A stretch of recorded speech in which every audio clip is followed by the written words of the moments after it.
Welcome to Party Mode Live, the party before the party. We are joined with Mr. Nico Hobson. My brother, we just going to bust right into the show. This is Party Mode Live, the party before the party. I'm your host, Rick Rhodes. Tonight, it's not just a regular Wednesday. This is the 12-year anniversary of Party Mode Live. Mr. Nico, what's going on, my brother? First and foremost, let me welcome you because I haven't had the opportunity. Let me welcome you to the Go-Go Radio family. I appreciate it. Thank you. I've been watching your work. You've been very professional. Thank you. We appreciate that. And it's a blessing to be part of Party Mode Live's 12th anniversary, which is actually this month of May is Go-Go Radio's 15th anniversary of us being live. Yeah. So Go-Go Radio was around prior to the 15 years. Actually, Go-Go Radio is about 17 years old. Right. But far as us being live and bringing on programming such as this is being one of the staples of the station, probably, and it's been with us the longest. Yeah. Been with us the longest over those 15 years. So appreciate you being part of this 12th anniversary. And so as far as who I am, the brother, running off and telling all this, my name is Nico Hobson. I'm the owner of Go-Go Radio since its I was the co-owner when it was just GoGoRadio.com, and then after 5 years it became Go-Go Radio Live, where I was a sole owner, and then we was Go-Go Radio TV or Go-Go TV, and then right now we Go-Go Radio / or .tv right now. So all that means is that we went, as time goes on, you're supposed to grow with the times, right? And so we've kind of been maturing through the years, and as far as us being the first live programming that was 24/7 for the Go-Go community. There was I got to shout out Cato Hammond, who T-Mott. They was the first ones doing it. Wasn't even podcast back then. It wasn't even such a thing called that back then. But who's actually doing the online platform for Go-Go. But it started as far as in 2010. I took my ideas that I came from Radio One, being the producer for the Old School Go-Go show with my main man Craig Black. I brought those ideas to give Go-Go a platform to where we had our own live platform where we brought personalities from the Go-Go community here to showcase their talents, talk about what the culture is, instead of having those who are outside the culture speaking on the culture as it is now. Right. For sure. So, in Nico, when you speaking in regards to the culture of Go-Go music, how would you describe the role the station has played in preserving and propelling Go-Go culture? The role? Well, with the onset of social media and how times have changed, I would just say that we are the pioneers, far as of where it's at now.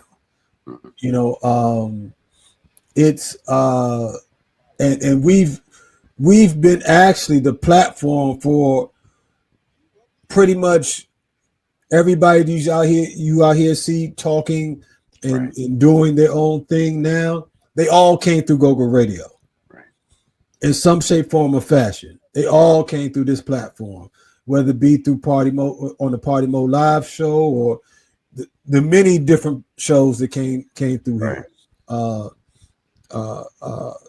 The Blend Show, of course, the show that really kicked off the whole station was with 32 and Super Dan and Billy the Kid, which was the show. DJ Dirty Rico in his morning show. We had the Bounce Beat Radio show. the Perp Hayes show. So those were the premier shows that they kicked off the station. So everything that you see out here right now talking about go-go came from that platform. Right. No, that's a super that's blessing. it. I mean, I'm not one, I'm not trying to take nothing from nobody, but those are facts. Yeah, for sure. Straight facts. So, in what you're saying in the 15 years, that's an incredible milestone in any broadcast space, right? So what's Go-Go Radio Live TV's proudest claim to, I guess you would say, fame over this period of time? The fame? What do you mean? Like, what is your proudest claim to fame? We did real simple. We did Chuck Brown's last interview. I situated that interview on the Blend Show. That was his last interview that he did prior to him dying. So that's an easy question. Yeah. The Godfather. We've had pretty much everybody of any significance from the go-go community come through our doors or online in some shape, form, or fashion, except for one person who I wanted, and that was Lil Benny. And we were supposed to have him prior to him dying, and he died right before he was supposed to come on the station. So and another one of the proud moments attributed to that is when we did a 24-hour broadcast for Chuck Brown. Right. And so and then I believe it was Channel 9. It was Channel 9 or Channel 7 came up to our station and interviewed us about it. That's when DJ Dirty Rico, it was him and DJ Swag, they was up on there and they interviewed them. But and then also we had along lines with that, because everything has to do with the Godfather, because without the Godfather, none of this is possible. We was asked to handle the whole go-go community as far as giving out credentials and whatnot for Chuck Brown's funeral at the convention center. Yeah. So those three kind of wrapped up into one. Yeah. Is my proudest moments for the station as far as what we've done for it. Wow. So, for myself, and that's beautifully put how you said it. For myself as a newly encumbered, radio personality, give me some feedback, give me some knowledge, give me some caveats that you think, for me, I can move forward with. Real simple. Always stay prepared. Always do your homework prior to you doing to an interview. I would like to say myself, within the go-go culture, there's nobody know how to interview anybody better than me. Why? Because I knew the person's background, what they've done in the past. I bring up a lot of stuff. And so within that interview, it makes the interview intimate. You know what I'm saying? And then the person you're interviewing, they appreciate the fact that you took the time out to find out about them. So they feel closer, they feel better about the interview. So be prepared. Yeah. Whatever you do as much homework you can. Work the hell out of ChatGPT if you need to. But if anything, what I used to do, I used to call people that knew that person to get some hidden secrets and just find out like, wow, how did you know that? Yeah. Don't worry about how I found that out. You know what I'm saying? Because I be asking close, people that's close to them, and I might ask them and say, what would you ask if you was doing the interview? Wow. Yeah. Those type of things. So just being prepared, man. That's your golden key. Okay, for sure. I take that into consideration and I embody that. I want to ask you one more question before we get off. You've blended live radio and TV into one platform. What's been your biggest challenge and the biggest win in combining those formats? Simple.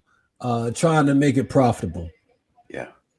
Because social media has opened up the door for everything to be free. Yeah. And so in order to generate revenue to keep the doors open, Yeah. You got to find different avenues, and so I figured it out, but it was like you said, it was challenging. But it could be much more profitable if everybody that participated with the station, if everybody was on the same page, because what happens is not everybody understands your vision. Right. And once you've done this professionally, and then you try to teach people that are green in it, and they just want to, they just see what other people are doing. Right. Especially right now, where how podcasting has gotten really, really popular, and you got a lot of big names that's making money from it. They don't understand what it takes to do that. So, but like when I first got started with this, I had Billy and 32 they were so big that terrestrial radio stations like KYS, where I came from, they were listening to us. Yeah. They were tuning into us. Yeah. We had so many people tuned in that the website was crashing. Wow. We could not hold the traffic. Wow. So within that, I was trying to explain to them. I said, look, this is what we need to do in order to generate revenue. And they was like, nah, man, we want to be like what's the dude name that's on Sirius Radio, the wild dude, I can't remember his name right now, who actually was the first one to get the $1 million deal on Sirius Radio. Can't remember his name right now, but anyway, they said, well, we want to be like him. I said, well, look, there were steps to him. Like, he was in radio a long time before he got to where he's at. You want to get to where he's at within, you only been doing this for a couple months. Right. It don't work like that. But our people didn't understand that. Yeah. We want, as a people, we want instant gratification. Right. Financially or otherwise. And not understanding like there's work to, there's steps to all of this, so that was the that and it still is, trying to tell people, like, hey, look, you got talent, but if you really want to get to where you got to get to, there's steps to that. And so not everybody sees that. They just see what they see and want what they want. Yeah, absolutely. Nico, we appreciate you, brother. And I think I'll be up your way here soon too, for Community Day as well. So we'll meet. Yeah, make it on through, man. And don't let June and Ivan get you too drunk. Yeah. I heard about these stories. Yeah, man. Hey, look, they're not called Partymode Live for no reason. I know, right? You know what I'm saying? So, and it was crazy because I was looking at some, some of the videos and all that, and I was looking at the videos, and it just reminded me, like, man, we as a team, we made a lot of history. Yeah, we made a lot of history, and people are trying to recreate what we've already created. Yeah, and that's cool, but I would just like, every now and then people just say they got to remember where that came from. Yeah. And Partymode Live is one of those spots where a lot of this stuff that you're seeing online, a lot of that was created from. So yeah. Absolutely. Yeah. I said that was gonna be my last question, but you said some super powerful things. So I want to ask you this last question, just real quick. Legacy, right? When people look back, how do you want them to paint the picture of you? Of the station or of me? Of you and the station. Me personally, I just want people to know that I loved my people, my culture, and my music, which I actually created that term that's been taken with and ran with, our music, our culture. I created that in 2010. Yeah. But a lot of people have used that. I'm not going to speak on it, but but yeah, so that within itself, I just want to be remembered as that. And as far as the station, pretty much, I just want people to give it its flowers that it deserves. Like, it was a lot of great talent that came through this station, such as yourself. You know, you like you said, you're starting and you coming through a platform that, like our Facebook over the years, even though we didn't want to start, like we was the first platform to actually have a radio station that you can actually buy music. This is prior to iTunes and all of that. We started that. None of that was out before. I'm talking about not just go anywhere in the world. That, you know, and that was happening before I came to the station. My former partner, he had that available. I just helped enhance it. We had our own app back in the day. There was people weren't doing apps. We had an app created. We were selling tickets to events before there was Eventbrite. Wow. Yes, we was doing that within our app. So I want us to be remembered as really just groundbreakers within the culture. Like almost kind of like how when I came through the game and selling tapes. I was selling go-go tapes, but there was people that prior to me that was selling go-go tapes, right? Yeah. But I changed how it was looked at and how it was done because I gave a service. Yeah. You know, and I gave people something that they always wanted to see. Like I wanted people to see it as from the other lens. Like I sold tapes as a customer, not as a seller.